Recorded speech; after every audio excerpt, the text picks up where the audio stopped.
Hi, it's Gil McNeal with Burkland Gardens, and it's July 5th. So we had a nice celebration here for July 4th yesterday, and shooting up fireworks. But today we're back to work and doing some things. We're just going to go through the garden a little bit. I'm going to plant one of my liners and show you this bed, and just work our way, just doing different things. We'll talk about planting and pruning and mulches, and just the things that we're just kind of doing in the garden here over the last weeks. So in front of me I have a grow bag. It's a smaller size. I'm going to lift it out of its hole right now. I've done some prep on it here just a few minutes ago. It's about a 10-inch size, maybe a 12. I filled it with soil from the hole, and so we're going to grow up a plant in here. It'll be easier to dig out. The roots will grow here. They'll air prune themselves in this bag, so they'll grow out, and there'll be little fibrous roots, and then they will die, but everything will stay inside. And then when we want to dig it up, we just dig around the outside and lift this whole plant and strip that bag off. So in the hole goes the bag right there, and so I pulled one of our liners out. You can see the understock, and then also there's our grafted liner is starting to push. This one is a Mugo pine, Pinus Mugo Sherwood compacta, and there's a little label. So I'm going to get it out of its band pot. These are called band pots because the bottom will show you, and that's what growers use. And the roots can grow right through there, and they're nice square pots. I'm going to break up that roots a little bit. Just do it with my hand. White roots this time of year is what you're looking for, and that's what we have right there. And that means the plant's healthy and growing. You can see them all through there. We'll break that up so that the root mass, they'll just kind of grow out into the soil. So got a pretty good mass there. I think I want a little more soil in that bag.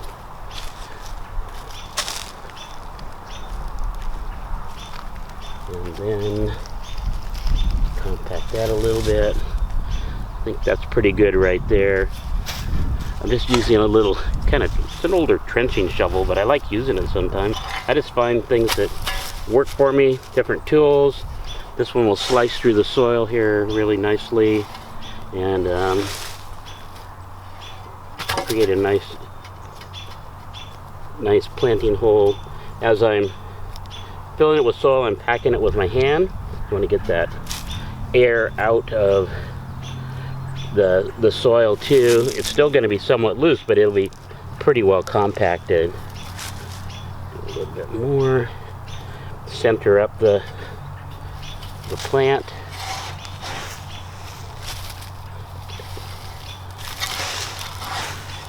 A few leaves for organic. Doesn't hurt anything. We get a lot of leaf drops here, and we just use it for mulch around the property. We're going to show you what we did with wood chips here in a few minutes. So we're going to do that. I'm going to roll this down a little bit, pull this right over the top. The soil, a few leaves is fine. Create a little bit of a well here that'll hold water. Pat it down again. Always when you're planting, compact the soil. Not super dense, but you want it. You want those roots and the soil in contact, so you don't want a bunch of air in there, and then the water has a chance to hydrate the plant as well. So there we've got a plant that we're gonna see how it does in this area. And as we kind of pan through, there's a couple others that I've already done. Cedrus over there, Cedrus deodora, divinely blue, and then these flags are little seedlings that have come off the pine tree right here, weeping white pine, and there's 3 of them here, 2 more over there where the flags are, and since I'm watering in here, they're already starting to grow nicely. They may be just regular eastern white pines, but you never know, coming off of a cultivar, we might get something unusual, so I'm going to keep an eye on them. Just kind of interesting. And right behind me there's another flag. Those are seedlings from the dogwood that's right above it, and I collected a bunch last year, and I've got a bunch again this year. So we're going to move through this bed, show you a few things, and then move through the nursery talking about what we've been doing. Standing in a garden that we're working on. It's just going to be a display garden, but I'll sell plants right out of this area as well. So it's things that I need more room in our can yard. That's our growing area where we grow plants just over that way, and we'll look at that here in just a minute. But so a few things that I moved in here. I've got some junipers, juniper procumbens nana.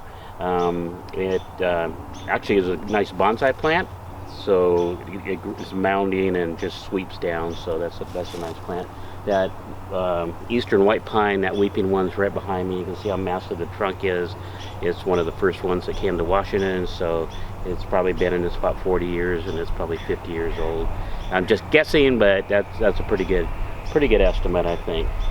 Got hostas in this area, Solomon seal, just a mix of things that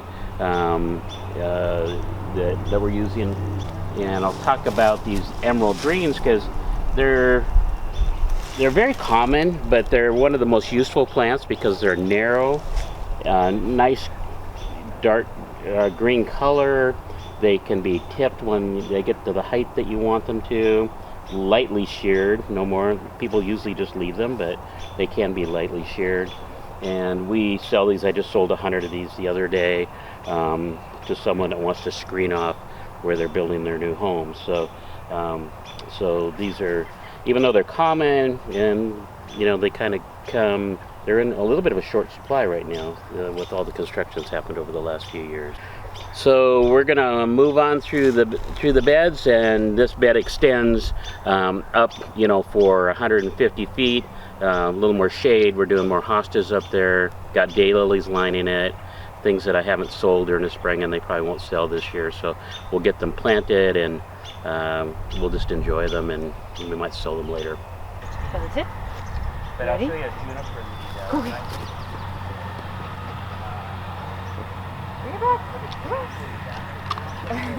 While we were filming here, Adam and Katie and Bentley stopped by, and this is probably about the 5th or 6th time you've been here. Something like that. Yeah, so they are plant lovers. They love roaming through what we've got here, picking out this and that, and I love having them here. So it's a lot of fun. So what kind of plants are you most interested in, and what do you just mostly like the evergreen pre-bonsai stuff.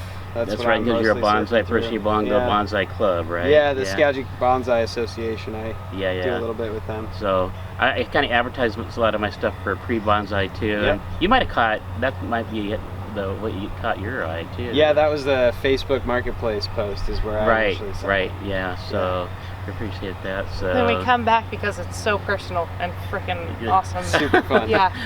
Thanks, Katie. So it's that's what we try to make it. It's a little family business, and try to make it personal, and we try to have unusual things, and just create relationships, and I think that's what it's all about here. That's why we like it here. Yeah, appreciate it. So, well, we're gonna do some shopping here, and then we'll get back to our videoing of through the garden, what we've been doing as well, and I'm gonna show Adam and Katie what we've been doing. So moving along, we've got some plants that I just picked up yesterday. It was a plant discovery by Wells Nursery up here some years ago. It's a Cedrus lebanii, a Lebanon cedar, and it's called Green Prince. And these are older ones that have been they've had for a while, and I'm going to pick up what they have left over. So they make a great outdoor sculptural plant.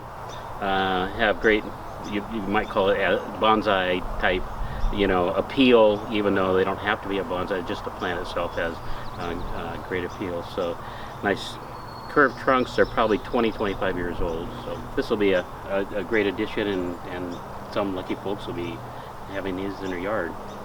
So we're gonna just check in with our grafts that I did this this winter, and I've got a 2 needle pine, a 5 needle pine, and a fir that I'll show you today. So this 2 needle pine is a Pinus contorta. It's a shore pine. It's native to here to Western Washington, and you can see the nice green, and the buds are swelling. These haven't pushed yet, but they're getting ready to. And then I've got this 5 needle pine. It's actually a strobiformis, so it's a southern eastern white pine, and this one's called Kruger's Lilliput, and it's pushing nice growth there. So I'm happy with this one.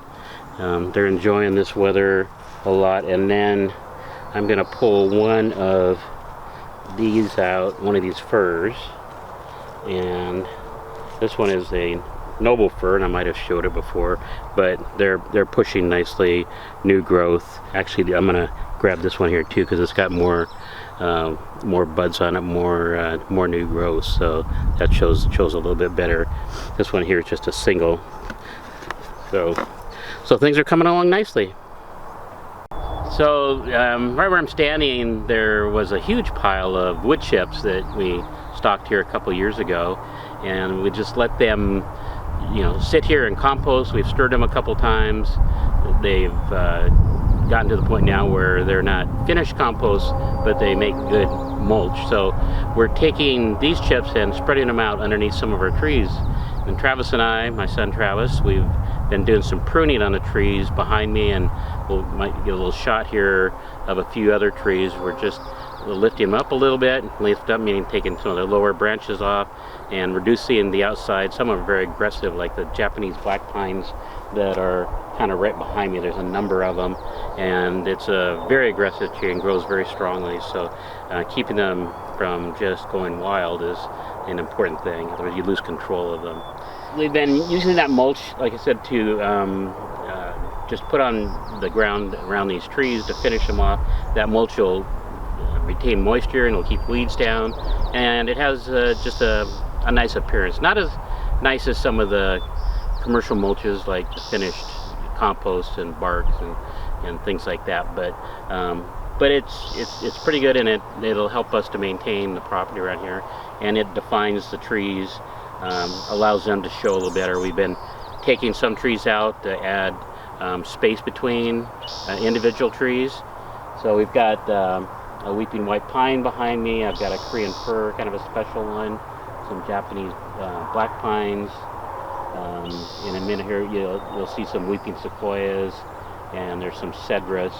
So this is what we've got going on, just maintenance of the property and trying to keep it looking good so people can see what they can do with their yards. Thanks for watching today. I'm standing in front of the tomatoes, which are doing really well this year. The vegetables are doing good, even though we've had a pretty rainy spring and early summer season, but we'll see how our tomatoes do this year. So thanks for joining us today. Be sure to like, comment, and subscribe to our channel. We'll see you next time.